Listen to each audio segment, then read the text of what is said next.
Hey guys, this is Eric Weingartner with Weingartner Racing. Today's video is actually about cylinder head brands. I got this idea from another video where someone did the same thing with fuel injection systems. So I'm going to do something similar, but with cylinder head brands. Because one of the questions I do get asked quite often is, why don't you talk about this brand or this brand or this brand? Well, I'm going to go through them. Now, when you're looking here, you're seeing all the brands I'm going to really deal with, but in all fairness, I'm only really talking about the following engine families: big block Chevy, small block Ford, LS, and that's about it. So yeah, Mopars are in some of these, but not all of them. Mopars would have their own different thing altogether. So these are pretty much the major engine brand heads are here. So if you're like family, I should say, not the more out there stuff like big block Fords and Mopars really are kind of excluded from this video. But anyway, let's get started. So they're kind of tiered, and I'll go through each one and I'll work from the bottom up. So first off, we'll start with the Pro Comp. In my experience with these, they're junk. They're made in China. Typically, they're just flat out junk. So we'll get rid of that one. The next two I'm dealing with, and they're not like worse, but the reason why I bring these up is because of what they do or what they're known for. EQ really just does cast iron heads. If you're in the circle track stuff, a lot of your classes require the EQ cast iron heads. The World products, there's the only thing I know, I mean, they make aluminum heads, but every one I wasn't impressed with. And their cast iron stuff really you just see in circle track. By the way, EQ used to make a very good small block Chevy and I think a big block Chevy cast iron head. I don't know if they still make the big block cast iron, but they used to make them, and they were very good. Now the only ones I seems that they make is the ones for circle track, or really just stock replacements. But that's the only thing they're known for. No one's really done anything with World products, at least from what I'm seeing, in a long time. So these ones are really, if you're in a circle track, this is more theirs. I'll move them out of the way. Forget my nose, my allergies are driving me crazy. This next row here is pretty much China, or I don't know where they're made. So we'll start with this side. PRC is really big into the LS stuff. I believe they're made in China, and I'm looking at their casting, I'm almost certain of that. I don't have a whole lot of experience with that head, but ones I have seen, it looks pretty good. I think a lot of bigger LS guys that CNC port heads start with their core.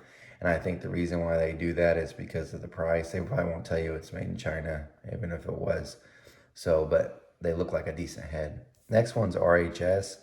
RHS used to be an extremely popular head. I mean, very likable. I love their heads. They had a small block head that really was good. They also had the big block Chevy heads that I haven't have a CNC program for, really good. But I don't know what happened. They just fell off. Probably because they had production issues long before COVID even hit. So you stopped getting them, so you went to other things. But they used to have a really reasonable priced head for a small block Chevy. And come to think of it, their small block Ford head was really amazing when you ported it. But now I looked on Summit before I began. The only thing that I had in stock was LS3, and I don't know that they've had any of the other big block, small block Chevy or small block Ford stuff in stock for a while. So that's kind of great opportunity, great head, was doing really well, and then just nothing. Liberty, it's a Chinese head. They've got a bunch of different versions for small block Chevy, LS, and big block Chevy as well, but the LS one really is probably the nicer one. The DNA eBay, that's just a dark copy head. It's nice, but it's just a copy of a Dart head. Blueprint, I have very little experience with, except for, they make their own engines, but their heads look really good. I'm sure that they've copied someone else's, but they look really well. I have zero experience with that head yet. The Assault's pretty much just like the DNA and the eBay heads. This is just a Chinese copy of a Dart head. These two were really where we ended up with, were the ones that are most common that people talk about and see and ask me about, and that's Promax and Flowtech. Pretty much they're the same thing, and I put a couple things just so you could see some of the differences. If you get a Flowtech head, they have these copper type seats, so they're a better seat material than you'd see in Promax. As far as the actual port itself, they're the same. The seat material is better, but their valve job, it's good. But Promax puts their own valve job on every head that they have in, so they can flow a little bit better. So there's a little bit of advantages each way for which one's better or worse. Right now, though, it's hard getting either one of these if you want a big block head, which is probably the most often head I get asked about is, hey, do you have any big block heads in stock? And the answer is no, because any one of these doesn't have one. Now, we'll talk about this in a minute, but even the China stuff you can't seem to get. So I don't know what's going on with production, but it's having a hard time getting it. So that entire row is pretty much Chinese stuff. And when we get to the American ones, this row right here, you're going to see things are getting a little different. But we'll get to talk about that. Let me blow my nose and I'll continue. Now to the American stuff. We'll start off with Dart. Dart is people ask me, why don't you do more Dart heads? Well, the reason why is because a whole bunch of stuff, but we'll get through some of it. The thing I think they're most known for, and most people have no idea, is their cast iron heads. Because we would like to think that drag racing, and street strip stuff sells more heads than anything else. But honestly, Circle Track does way more business. And if you look at heads in general, they're going to blow up at least. I shouldn't say at least, but usually they blow up at 1 or 2 engines a year. A drag race really doesn't do that. And most of them have cast iron head rules. And Dart, if you ever followed them from the past, the thing that they were most known for was they made cast iron heads, the Iron Eagle versions. So they have aluminum stuff as well, but they used to have I guess they still do. They have some amazing heads in the aluminum versions, and like the Pro 1, which is really good stuff, and they're really great. The prices were getting kind of up there, and I think that kind of hurt them. But the biggest thing right now that's hurt them by far was they were bought out by a private equity firm, and you really can't get heads from them. So even though they have a lot of great products, you just couldn't get them. So if a shop can't get them, you can't sell them. And I think they're maybe trying to work with that, but that's an issue. They also don't have their own foundry, so they're at the mercy of whoever casts their heads or anything. So that's kind of their thing. They actually really do have good products. So if you have a set of Dart heads and you want them ported, that's a good thing. They will make power. It's just production from them right now at this point. Now, if you see a card and you got something like this and a star and it says LS, that means they were all this is my opinion, of course. But if you ever see this means they have the best of that engine family. So Dart actually makes this weird LS head that's a 10-degree deal. And to me, that's the highest horsepower LS head you're going to find, and it's made by Dart. Right now, I don't even know if you can get it. So that's Dart's story, good heads.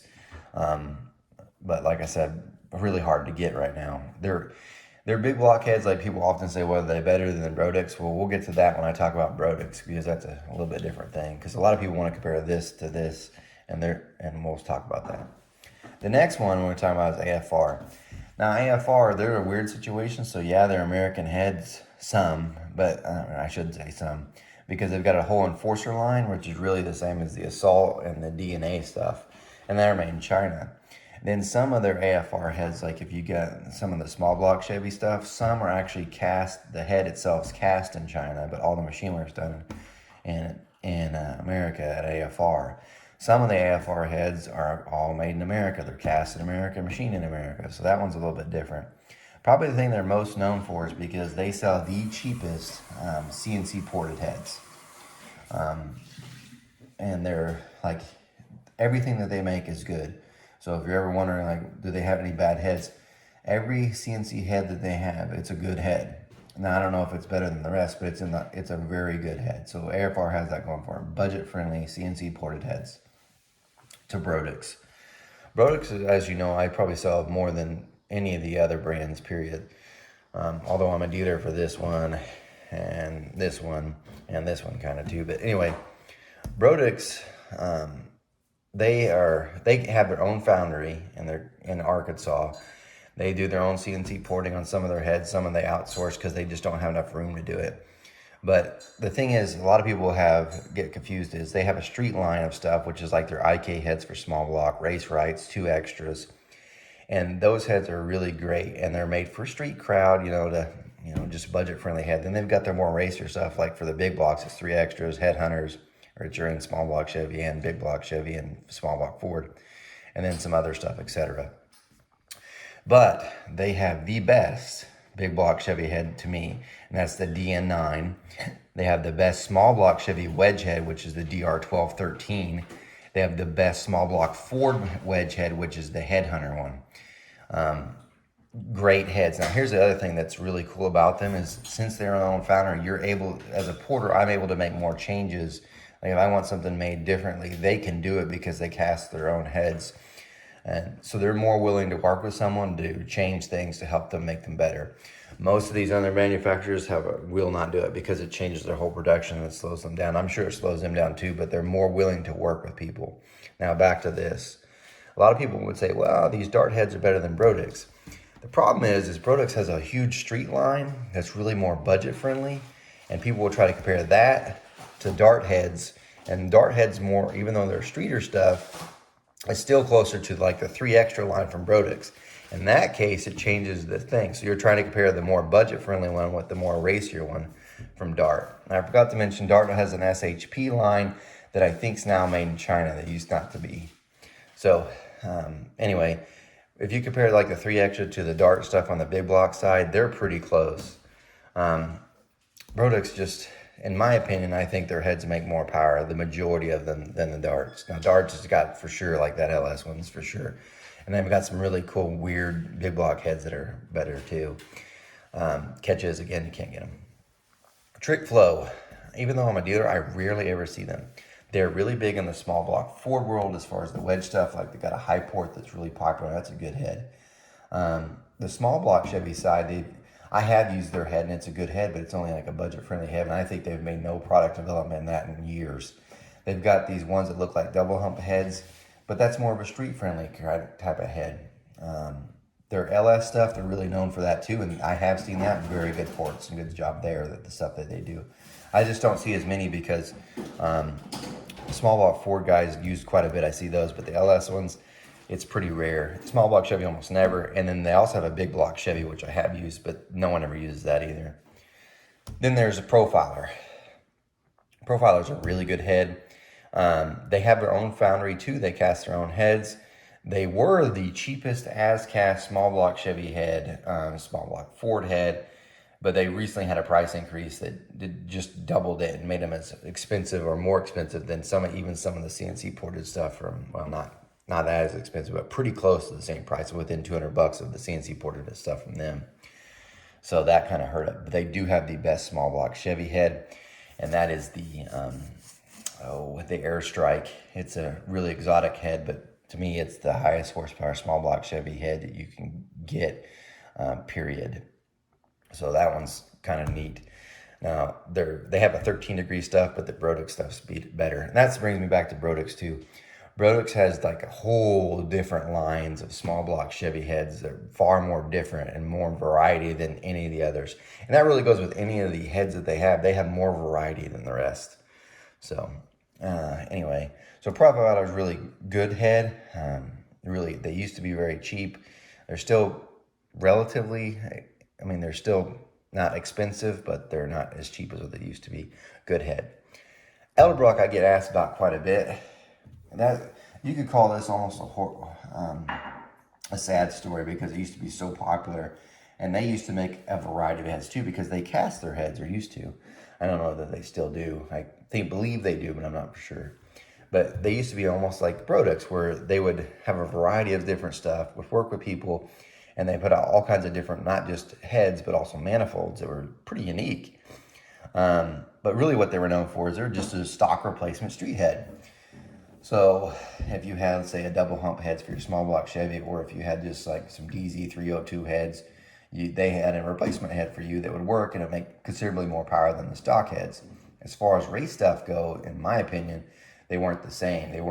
Those were good street performance heads, but they weren't great for racing. Now they had a racing line, but the racing line, in my opinion, were beat by pretty much all of these. So don't get me wrong, they had some really exotic stuff, but then they just stopped. So when they got sold to a private equity firm, they stopped making most of that stuff. And because of that, I mean, they only really just deal with the street stuff. Anyway, they're still good heads. It's just not the same level. So if you ask why I don't have port any of them, because usually they're street heads. So it'd be easier just to step up to one of these other ones. So that's the American stuff. And now we have the last ones, and I'll get to that in just a sec. All right, to the last three. These last three are Australian, and don't confuse those with something that's made in China. I really think these guys really make a lot of product development. I'm really happy with what they're doing, and we'll get to go through each of them. So we'll start off with, let's start off with actually with CHI. CHI is really known more for the small block Ford Cleveland stuff, and they have an amazing set of cylinder heads. Really good stuff. Matter of fact, I'd put them as the best small block Ford Cleveland heads. It's from CHI. Really good stuff. They also have a weird big block Chevy head that's symmetrical. Really great idea. The only problem is they cast one intake manifold for it. So the catch is if someone made a great intake manifold that would fit it, like if CHI made a different one that was higher, that head would shine more because it flows like 500 CFM, but it's also a 9-degree head. So Brodix has like the DN9s will 600. But anyway, if they had a better manifold that would work with that, I think it'd be more popular. But really, it doesn't matter. They're most known for their small block Ford Cleveland stuff.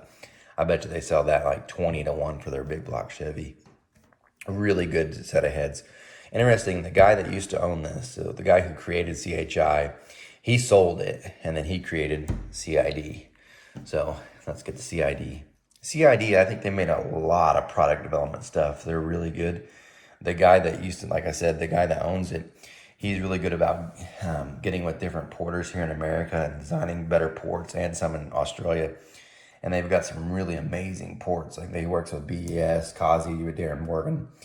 But anyway, the ones that they've got that I think are the best is they have the best LS7 head. That's from CID. BS, I think, designed that really good one there. They also have the best small block Ford, which is the SC2 head. Really, really good stuff. And even though they're, seems like they're from Australia, their stuff is amazing.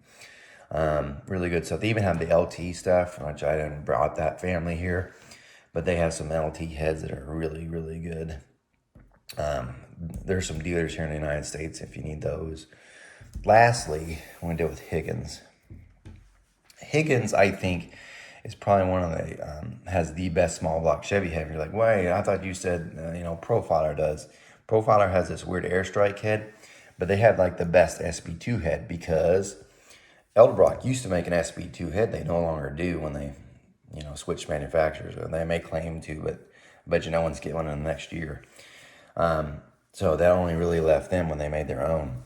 And they have some really, really good heads too. Here's the catch. They have like a few dealers in America, and I only really know of one. And that dealer upcharges so much on everything he does anyway.